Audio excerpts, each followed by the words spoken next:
আমাদের স্বরাষ্ট্রমন্ত্রী সংবিধান খুবই ভালো বুঝেন, লয়ারদের থেকেও ভালো বুঝেন। আমি একজন নিজে লয়ার, কিন্তু আমি নিজে স্বীকার করবো উনি আমার থেকে ভালো বুঝেন এবং খুব ভালো বলতে পারেন। কিন্তু স্বরাষ্ট্রমন্ত্রীকে তো আরেকটা কাজ আছে, যে প্রধান কাজটা উনি করেন না, সেটা হলো বাংলাদেশের আইনশৃঙ্খলা পরিস্থিতি নিয়ন্ত্রণ করা।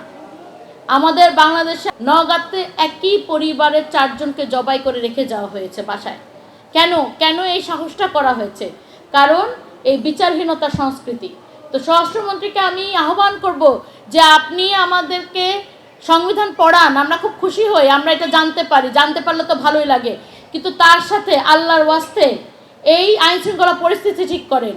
আপনার মোহাম্মদপুরে আপনার জাস্ট আমার মনে হয় গত সপ্তাহে প্রথম আলোতে ছিল সিটি অফ গড, মানে হলো গডফাদারদের এত বেশি গডফাদার মোহাম্মদপুরে সিটি অফ গড লিখেছে। তো আমরা কি এইটা কি ইচ্ছা করলে কি আমাদের সালাউদ্দিন সাহেব এত মহাপরিক্রমশীল একজন মন্ত্রী, উনি পারেন না কন্ট্রোল করতে? আমার মনে হয় he will be very good at it. উনি তো যেটাই করেন, উনি সুন্দর মানুষ, হাসেনও সুন্দর করে, কথা বলেনও সুন্দর করে, আমার মনে হয় কাজ করতে গেলেও সুন্দর করে করবেন। কিন্তু আমরা এখানে সালাউদ্দিন সাহেবের কোনো আমরা হোল দেখতে পাচ্ছি না।